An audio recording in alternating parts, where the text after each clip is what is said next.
Hello everyone, I know I haven't posted a video on this channel in quite some time. I've been busy with my main channel that I've been working on, so if you haven't subscribed there, go ahead and subscribe. But yeah, in this video today, I was actually going through some books I've had that have should I sell or should I keep, and I ended up finding this book, okay? It's Fantasy Movies Top 100. It actually came out in 2012, so the top 100 list could be a bit different and everything. And yeah, for instance, there's a book says at the back says coming soon from Fantastic Press, the top 100 comic book movies. Okay, so and it has Kick-Ass, the girl in purple hair in it. But yeah, this is one of those books to where I would probably never get rid of. And it's because it has a lot of movies in here that I have seen over the years that I really enjoyed. And it goes back to like the 40s and 50s. Um, like, for instance, this is a movie from 1947, The Ghost and Mrs. Muir. Okay, it talks about movies in it, gives you a poster of it, some details. It talks about the cast and everything. It's got A Christmas Carol from 1951. Of course, it has Princess Bride in it. Lord of the Rings. Groundhog Day. The movie Big with Tom Hanks. And Beauty and the Beast. Um, Mighty Joe Young, the original one from 1949. The Three Worlds of Gulliver, the 1960 version, not the remake or anything. And a Never Ending Story, 1984. So it goes over pretty much 20th century with a lot of these movies. And there's some of the movies here to where, even though I've seen some, there's other ones from like the 40s and 50s that I haven't even seen. Like the Gulliver movies with Jack Black. I knew that was a remake and everything. But it's one of those things to where knowing that it's a remake, I still want to see the original, how it's made. And there's a lot of movies that were made in like the 40s and 50s that were remade today, or at least last 20 years, that yeah, it has exactly the same story points, lines, like almost the lines word for word. Everything, the whole concept is exactly the same. And but you get like the whole animation, the graphics of with the Gulliver situation. For instance, you have the average person size, and then you got a giant, and then you got someone who's even smaller, you a teeny person, you know.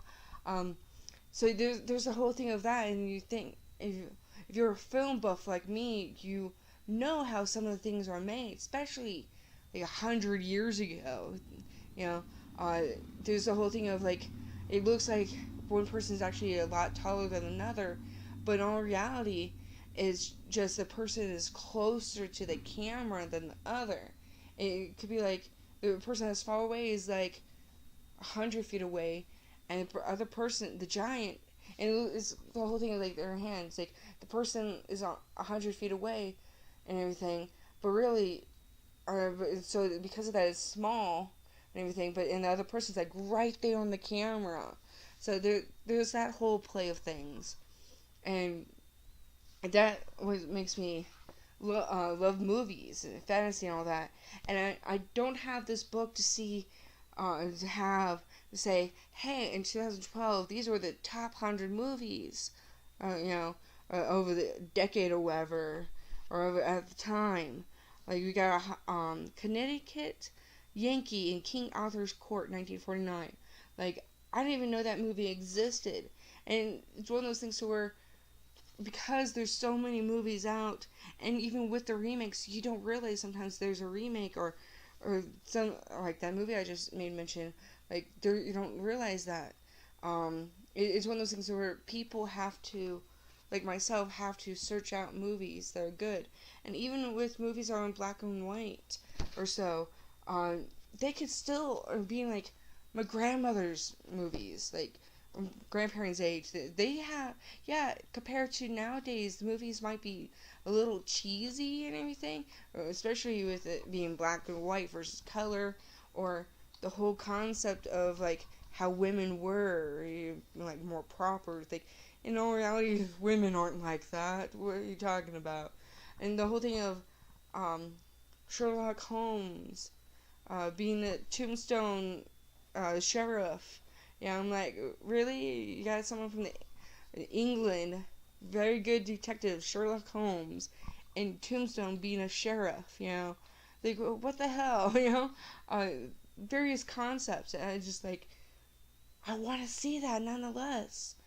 Uh, but the bad thing about watching old movies is that, for like, first of all, none of my grandparents are alive, so I can't sit down with them and watch a movie and enjoy a movie with them because of that. Um, but on the other hand, like, I don't know anyone my age who wants to see movies like that. I understand that there's clubs here and there throughout at least America to where they watch old movies. There's clubs and everything. But like sometimes these clubs actually have a member fee. If you want to be a member of it, or just to watch a movie, you have to be a member, and a member, there's fees for that. And so I can't do that. And let alone, I don't even think there's a club like that in my hometown here. Um, so there's all these things going on, and like Netflix and Hulu, they don't necessarily have uh, those movies on their list, and even with searching, and like with the basic cable that I have, I don't even think I'm like the company I have my basic cable through. They even have that network I could get. You know, and I have the most basic one out there, the cheapest. I don't even pay for it. It's the property managers, the company that owns the property, they have it. And their whole thing is like, yeah, we'll provide this, but you know what? If you want anything more than that, you have to pay for it. And my husband and I, we don't watch TV that much. Uh, so we're like, we'll just keep what we have, you know. But that's all that, you know. Let me know in the comments below if you guys have personally anything like this, a top 100 or whatever of movies, you know. I might end up making mini videos of the different movies that are in here that I have seen, at least, and everything. Because there's quite a lot of these I've seen, let alone actually own. Got Mary Poppins in here. The Fabulous Baron Munchausen, 1961. Looks like it's in a foreign language, actually. But anyways, that's that. If you haven't subscribed yet, and let alone want to see more of these, go ahead, hit that subscribe button, okay? And let me know in the comments below what kind of old movies you like. Okay, until next time, peace.